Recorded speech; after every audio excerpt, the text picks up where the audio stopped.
Welcomecations. Pardon the lighting. It's like 5 o'clock here. Either way, I have a story of a girl that I used to know that I kind of want to tell you guys. That way, if any of you are struggling or going through a rough time, maybe something from her story will help you guys out too.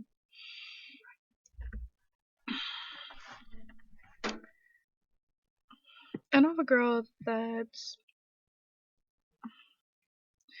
she grew up in a trailer park, and all those that she thought were her friends pretty much abused her.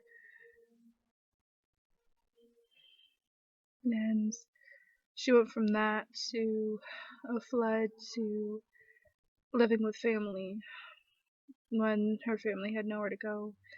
That treated her less than an animal. She went from that to a bad relationship where her family didn't really care about her nor do anything but fight with her. School was no better, and the boyfriend at the time was only a little bit better. And his family was only a tidbit better than her own. The boyfriend and her didn't see eye to eye on a lot of things. They fought a lot. In ways they kind of fought like siblings. And she learned from later on that it was one of the things that taught her extremely clearly to her how extremely powerful and how strong she was from all the abuse from the bullying at school and the bullies that she thought were her friends because she was so messed up she didn't know what friends were, and from her family struggles and boyfriend and his family. She had a really rough time coping with things, and she didn't know how to handle it. And it was starting to get to the point when she couldn't see a therapist, and she couldn't go to school for help, and she had nowhere to run to. So she went to the one place that she thought was safe. It wasn't school, or home, nor her boyfriend's house, or to her boyfriend. Her safe spot was a library. And she was getting to the point where she couldn't handle anything anymore. And she walked down the teen aisle. She was about 13 at the time. She was looking through all the different books, and she found one that was called Vampire Kisses. The book where she read the back and was intrigued, and it had a very dominant female character that was very sure of herself that she could relate to. She saw both of them as outcasts. She saw how the main character of the book is Raven. She owned who she was. She's proud of who she was, and no matter how much bullying that she went through, because she was the only goth in town, full of khakis and Prada, pretty much. And she didn't let anyone bully her best friend from the opposite side of town on the wrong side of the tracks. Granted, she fell madly in love with a vampire, but it was the power behind the relationship that was so powerful and so real. It's what she learned what a relationship is supposed to be like instead of the relationship she was in with a guy. She read it from the front page to the last page of the last book in the series. And she found herself. For the first time, she found her strength and her voice. It was 2 years of a pretty rough time of her life. But reading the book series saved her life. So now when asked why she loves English so much, why she loves reading and writing and doodling so much, it's because it saved her life. she always was doodling in classes. And she got into trouble a lot because she couldn't focus on the homework and on the lessons and the teachers. And although the bullying and abuse she's gone through, she didn't make school too much of a priority. But she's always drawing little pictures of little cartoons, which are always smiley faces or cats or animals or people or whatever, and they all had fangs. Blood dripping down and blood pools, and her addiction with vampires began. Heck, even Raven, from when she was in kindergarten, said the thing she's always wanted to be was a vampire. And the girl learned that the thing she wanted to be was Raven. Proud of who she was, owning who she was, being dominant in a way, I suppose. Not letting anything or anyone bother her. And though she's fought it a lot, off and on with control of who she was and who she was supposed to be, she did eventually find out who she was. Books saved her life. And the books getting the control of her life. Therapy later helped, but she went through a lot. She was able to finally get help from the boyfriend to move on.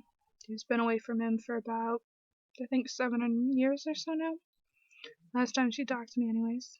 And she's going to college, and she's making something of herself, and she's trying to move away from the town that she seems trapped in, and she's making the most of it. She loved to draw and doodle and write poetry, and that was her resolve from it all. So for all my patients that are struggling, having a rough time coping, or that just don't know where to go, have no book. Draw, doodle, do something that matters to you. Think of all the little things from your past or the plans for your futures that makes a smile creep across your face. She smiled like an idiot.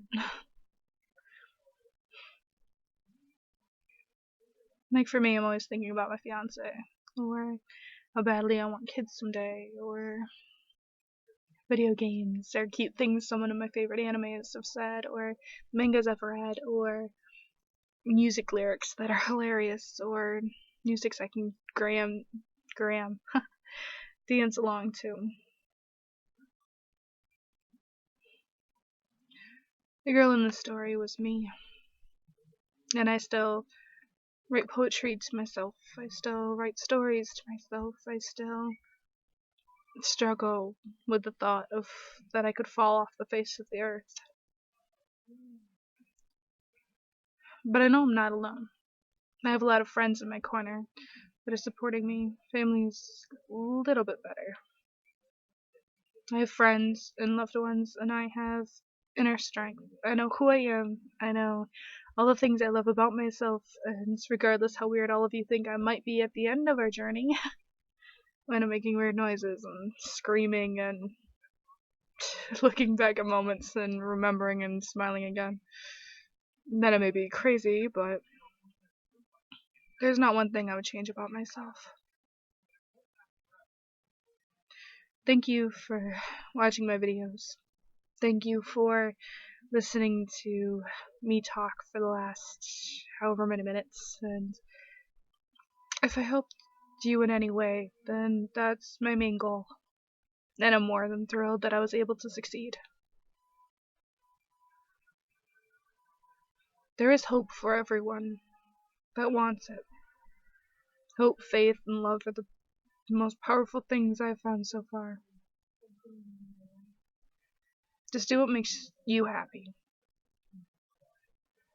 Focus on you. Learn more about yourself. Learn things you love and find odd about yourself that you want to learn more about.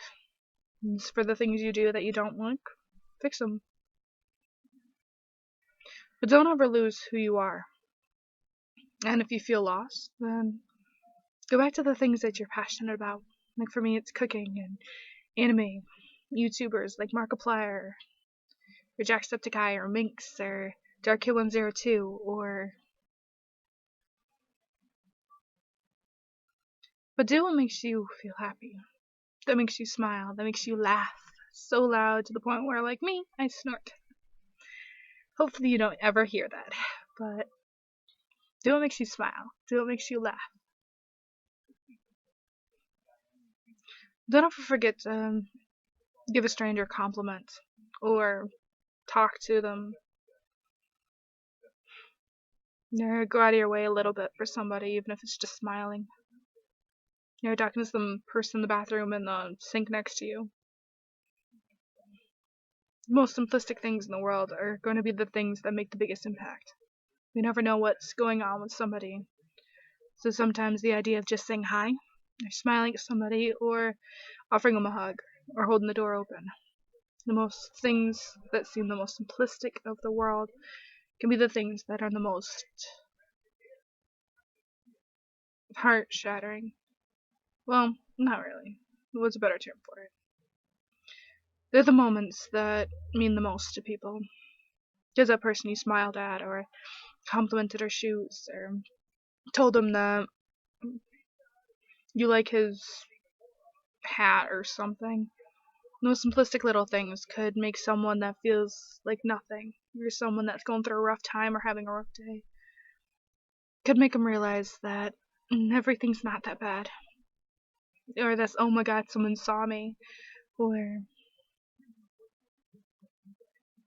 but make sure you pass on those little random acts of kindness to people, because it could save their life, or it could make a huge impact. Thank you for listening to me and watching my videos. And for everyone new, welcome to my channel, and thank you for being one of my Cajuns. If you like, comment, subscribe, and share, then you'll instantly become one of my Cajuns. So thank you very much, all you guys. See you later, Cajuns.